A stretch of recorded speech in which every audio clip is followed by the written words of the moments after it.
Hello everyone, and welcome back to my Borderlands 2 Legendary Challenge run. I have been taking a bit of a break from the game, maybe about a week.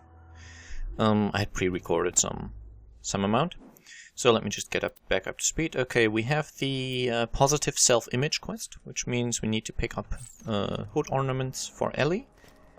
And since that's a side quest and doesn't involve any bosses or anything like that, we're going to do it now.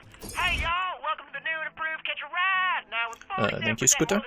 And I believe I haven't shown you the new car yet. It's the kind of car we need to basically infiltrate the Bloodshot stronghold. And I have a lot of skins. I just kind of pick these up from time to time. I rarely, if ever, make this car because I don't particularly like it. I much prefer the... let's go Bloody Eye, why not? I much prefer that looks like the car of a psycho murderer. I'm digging it. Get back to the Bloodshot Dam and try honking your way in again. This car's a little slower than the alternative. The I don't even know. It's called the Runner. In the first game, it was called the Runner. No. But yeah, the other car, the sort of default car, I prefer. It's faster and I don't know. I find it more maneuverable. This one here has the inherent advantage of being a four-person car. So if you're playing co-op with a total of 4 people, which is the maximum the game supports, then you're going to need this car if you all want to be in the same car. Or you could, you know, I guess carpool to each and share cars. Now grab the ornament. My mom Moxie always told me if I slim down, men would pay me more mind. Shows what she knows. I got these boys bending over backwards just to get my attention, and I didn't have to do nothing. One advantage over the first game actually is that the cars regenerate a lot faster. And those stupid helicopters are just flying over range. Come on. There we go. They're just annoying, so I don't want to deal with them basically. This car essentially shoots saw blades, which is cool, but also can be a little difficult to aim these properly. They have some strange physics, I guess. So let me just get rid of these spider ants, and then I'll deal with the enemy cars.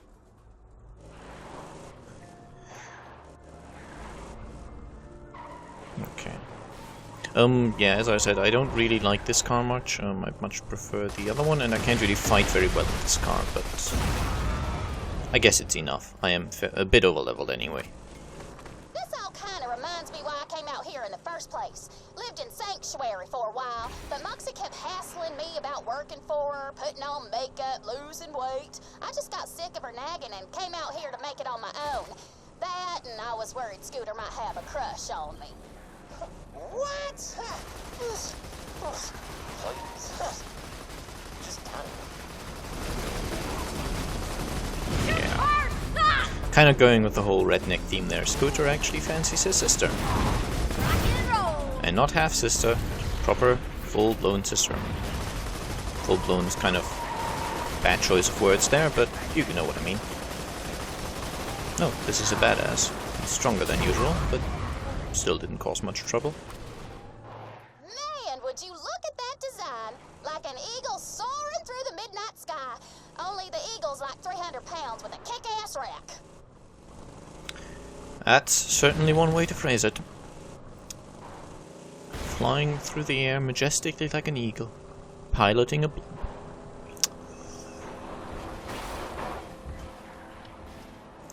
It's one of those reasons I really hate the German translation of Portal 2. That line about piloting a blimp.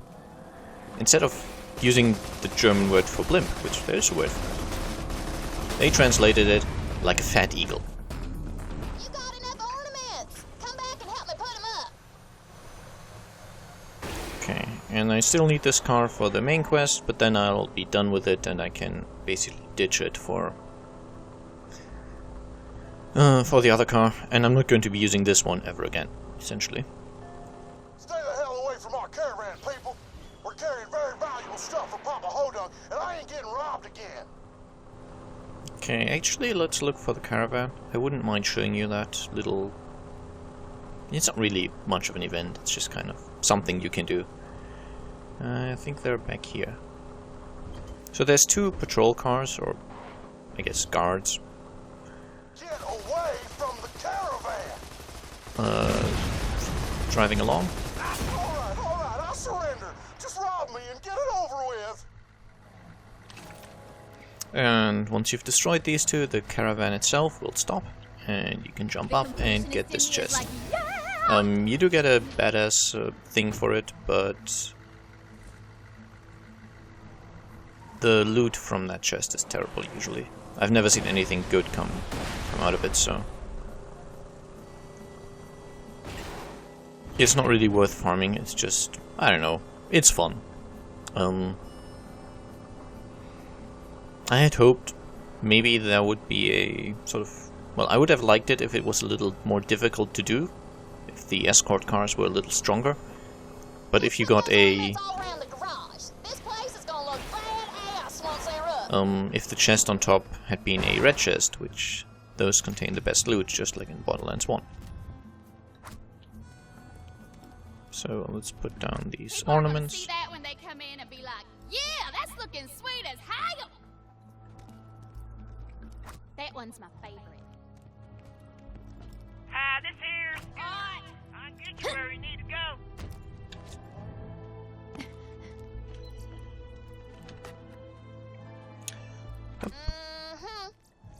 Okay, one more. That one's looking good. How's my ammo looking?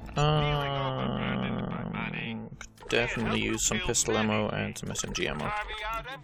And oh, finally they're selling launcher ammo, so I can use that as well. I think I wanted to keep these 2, right? Yeah.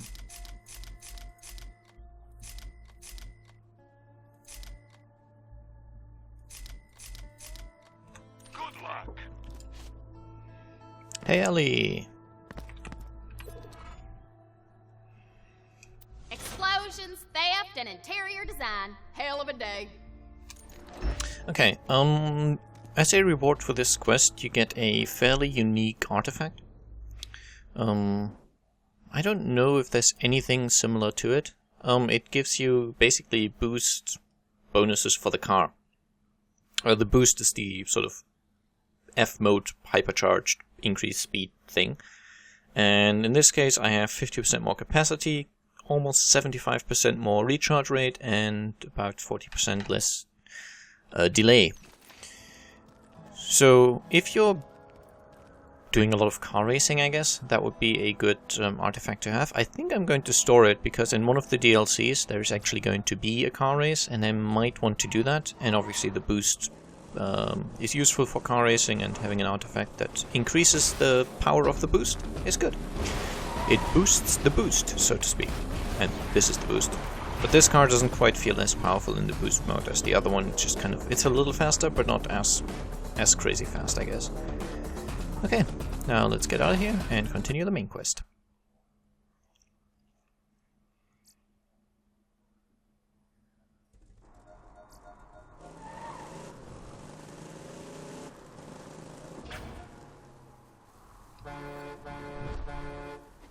That looks like one of ours. Let him in while I try to get Hyperion back on the horn. Still don't quite get why, but you can't actually drive your car in here. We've been tricked! Kill him! I might come in. And they do notice pretty quickly that you're not actually a bandit. Start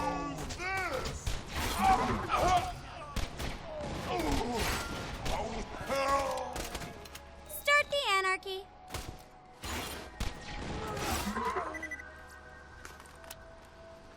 We got an intruder! Get him, Bad Ma! Oh, I love this boss intro. It's pretty cool. Bad Ma.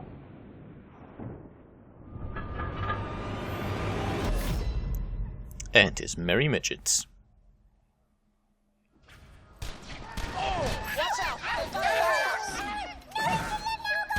Just a cool boss design, I find. I mean, doesn't stand long against the Herald, but still. And I'm fairly certain he can't drop any legendaries. Well, he could drop one, but he doesn't have a specific legendary associated with him. Any boss and pretty much any loot source in the game, I believe, is viable for dropping legendaries. It's just... I've explained it before. Okay. Pretty sure we get a shop inside, so I'm just going to reload manually. And now time to infiltrate the stronghold and rescue Roland.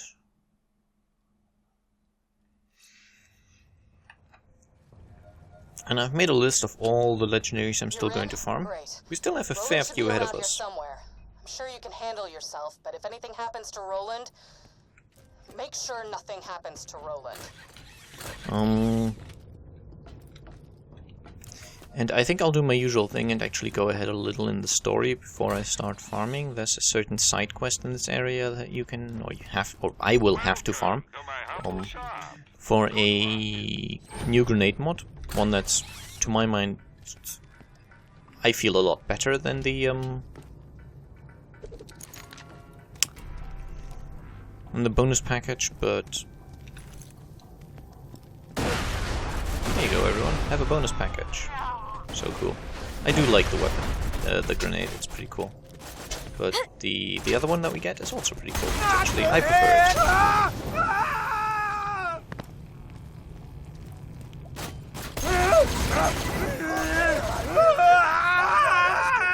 Roland, $1,000,000! Hello? This thing on? You handling the bloodshots all right? They've been trying to take Roland out ever since he kicked their asses out of Sanctuary. Did not mean to equip this thing. Let's go back to the Hellfire. There's a bunch of recordings, echo recordings, you know, left around here, but I don't know where exactly they all are. So, if I come across them, I'll obviously listen to them, but I won't go out of my way to find them all, basically. Like this one. Dear Roland, I can't help but notice the bloodshots you are fighting pack some serious firepower. If you are going to have a chance against them, you will need to up your arsenal. You could always arm your men with some high-quality munitions from my store. If you buy from me, those bloodshots will be dead. I don't want to die!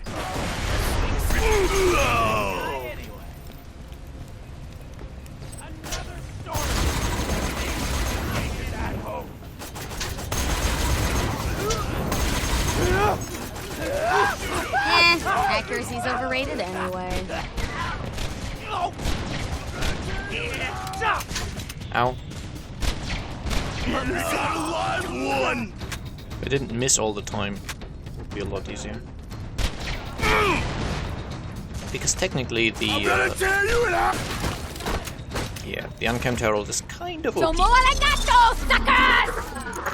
Well, not OP, it's a really powerful weapon.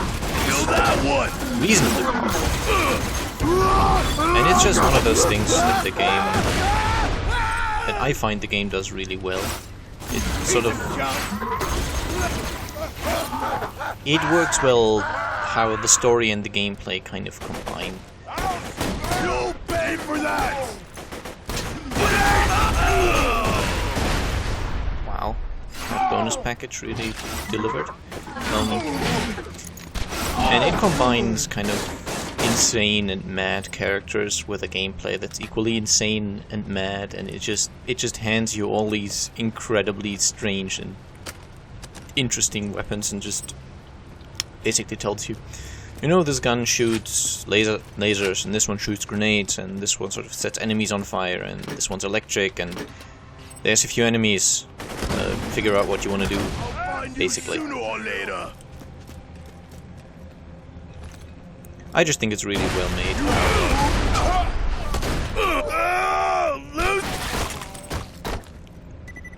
How you have this crazy multitude of very different and very interesting and individualized guns and... Okay, Hyperion. $100,000 for Roland.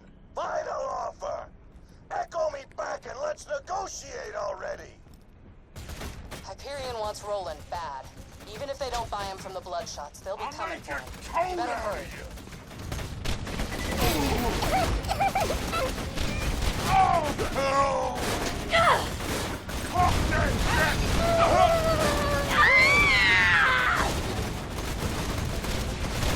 This does not conform to my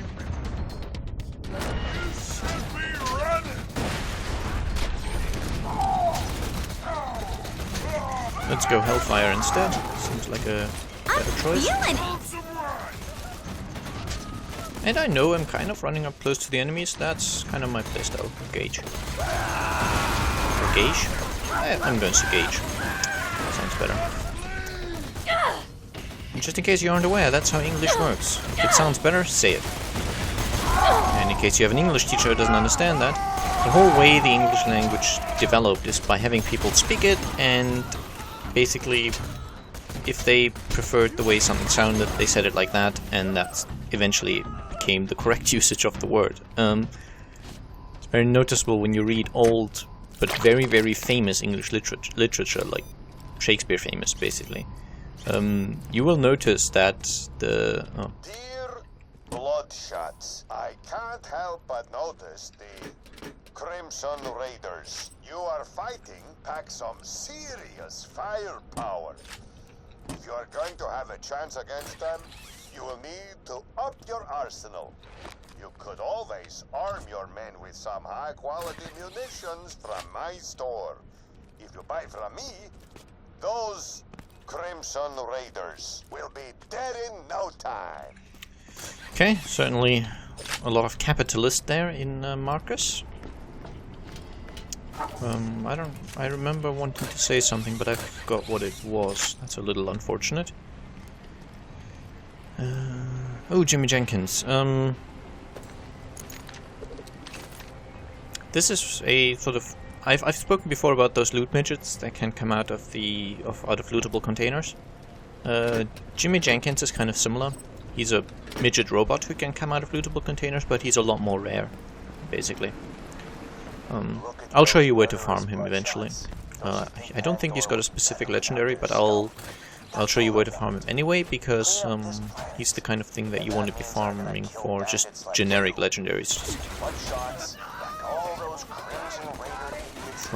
There's a particular mission which will give you a lot of loot midgets.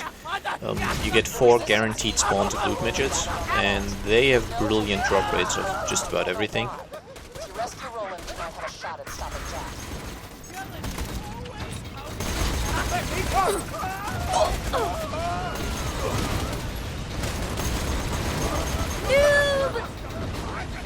Okay, is that guy? The guy's above me, I think. That's fine then.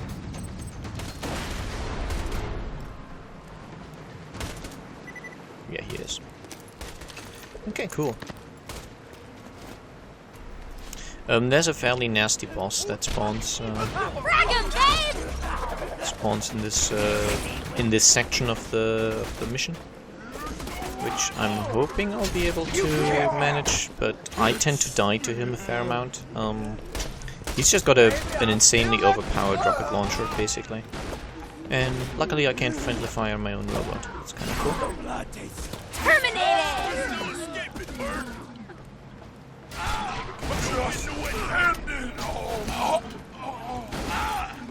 There we go. Just a few more.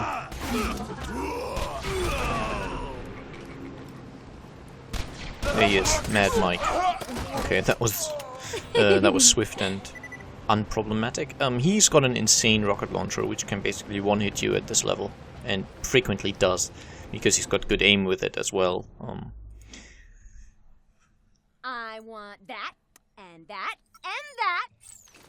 Yep, I want it all, and I want it now. I believe that's how the song goes. I don't actually know much music. Do I really know? My inventory is full anyway. But yeah. God damn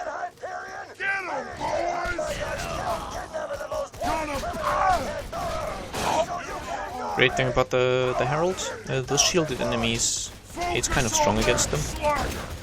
Anarchy forever! Because of the AoE effect associated. It kind of just explodes through their shields, which is cool.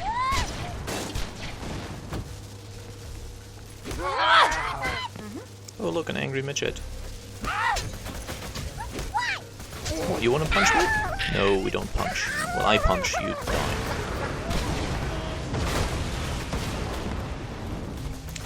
Okay, I need to reload, but I won't. It's just this instinct. Depending on what class I played a lot recently, I've still got the don't reload thing in my mind, which is bad if you're playing a different class, especially if you play Zero. He's got an ability that makes him deal more damage when it's the first bullet in his clip.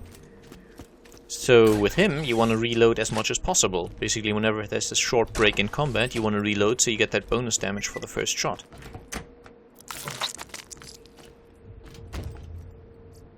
Okay, nothing of note here. Whereas if you're playing the Necromancer, excuse me, especially if you're playing the Necromancer and focus on Anarchy like I do, you really don't want to reload. And so it tends to be that whenever I switch classes, it takes me a while to get used to sort of the new correct behavior, I guess. And then I usually switch back. And I've got the wrong behavior stuck in my head and I have to relearn. I mean, it's not a big thing, but losing Anarchy stacks is kind of annoying. Oh hey, it's a badass nomad. As you can see, not an issue for the Herald. Really, really powerful gun. And this fuse box actually turned off the electric sort of fence down there, so we couldn't pass that before. It would have fried us, but oh. These things need to be smashed open. But now we can get in. There's quite a few of these things spread around Pandora. Basically, if you see one of those fences, you can always follow this cable, or these cables, and they will lead you to the electric fuse box that basically allows you to disarm the fence. So as you can see, I'm now following them the wrong direction basically, but you get the idea. Follow the cable's up there, cable's hanging down here, cable's over here, cable's there, the fence. You always see these cables and you follow them to the fuse box, and that'll be the way to open the fence. And these are fairly good chests as well, they can contain some good stuff. Okay, well, we get at least a nice sniper rifle. It's not particularly good for me, but I guess it's valuable, if nothing else. It's better than some of the white stuff I've got on me. It's an E-Tech sniper rifle.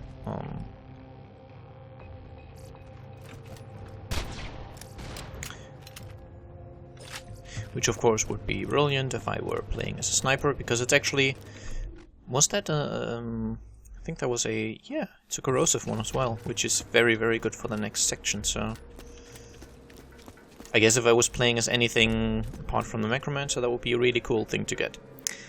But it is now an episode, so I hope you enjoyed it, and I'll see you again soon. Bye bye.